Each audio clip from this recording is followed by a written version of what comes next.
the concept of taking a year and really getting some life experience, getting some wisdom from people around you, getting some opportunities and experiences that you haven't gotten the first 18 of your life, years of your life, going through kind of traditional school, doing traditional things is immensely valuable. Even colleges have recognized, and many of them value going gap years. Sometimes they've created their own, or they kind of give preference to students coming in who have come off of a gap year. One girl in particular, I talked to her, she was then a freshman at school, and she said, you know, it's crazy, Owen, because like the people who have done gap years, like we kind of just found each other, and there's just this different level of maturity that we have even going into school. So whether or not you go on to college, I think it's something that really, if it's done well, not all gap years are equal, that can really give you an advantage, really, not only for the next years of your life, but years and decades of your life. I talk to lots of young people, and sometimes they'll say, I'm doing a gap year. And I say, okay, that's great. What are you doing? And they'll say, well, I'm gonna live at home, and I'm just gonna work full time. Are you getting some experience that you couldn't get otherwise? Are you taking advantage of this season of singleness that the Lord has given you to do something that would be harder to do when you're not single? If it's done well, to me, means a sense of like you're putting some intention and thought into what you're going to do with that year. There's actually some planning and some advanced preparation for it. It's not just, I don't know what to do, I'll just do something until I figure out my life. A few years ago, I took a sabbatical, sort of like a gap year for adults, right? It's a season where you're doing something different in life. My friend suggested to me, he says, you've been in ministry a long time, maybe you should do a sabbatical. I said, that sounds great. My friend coaching me through it, recognized, hey, it's good. There's a season where you just don't do anything. And then you take a season where you're doing some traveling with your family and doing things you don't normally get to do. And then you're taking a season where you're planning and thinking and praying about what's coming next. And so he kind of guided me along of, okay, there's a difference between taking a sabbatical and then showing back up at work versus, planning out, thinking through, and really getting the most out of that time. And I would encourage that, honestly, whether you're doing a gap year, a sabbatical, just living the next year of your life, academic year. I mean, honestly, that principle applies for everything. In one sense, as a parent, I would say it starts kind of the day they're born.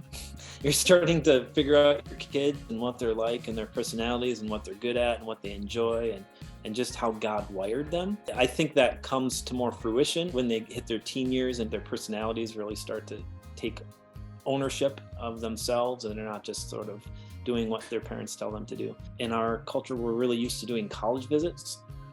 I think you can do the same thing with different opportunities at our college. Is it internships or practicums or gap year type things, different camps? For a year on mission, we have a preview weekend, so you can go and preview a little bit and say, hey, does this fit? Are these the kind of people I want to be around? Is this the experience I'm looking for? Diving through those options and trying to narrow them down a little bit. If they're done right, you're going to get experiences that you won't get otherwise. So that could include maybe cross-cultural experiences. It could include experiences with other people, either your age or intergenerationally. I think another big thing is a sense of team or community. Because again, up until that point, whether you're homeschooled or public schooled, your community was chosen for you. But now you're getting to say, like, this is the kind of people I want to be around and want to work with. These are the kind of people I want to learn from. This is the type of learning experience I want to have.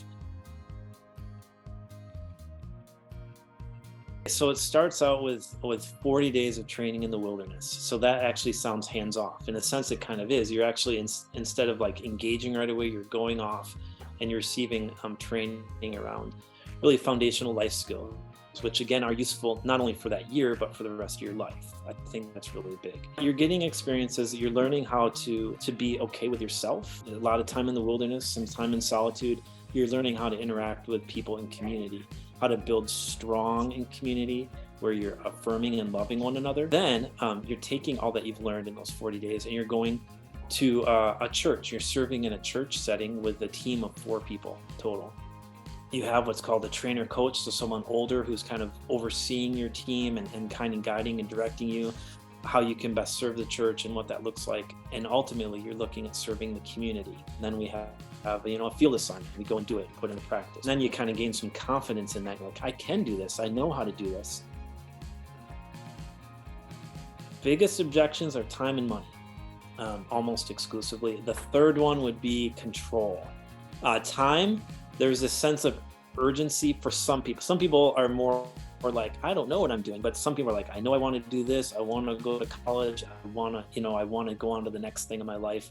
There's this sense of time. Like, I don't have time to do this. But what if the Lord gave you 100 years, right? What would that look like in your life? Everything doesn't have to be urgent. Money, people are always like, what's it cost? What's the price tag? They want to know that. And they say, oh, it's so expensive. And I would say that I've heard so many people, TENTMAKER alumni, saying that just the 40-day training alone has been worth more for them than a 4-year college education, as far as how much they use it and their value in their life.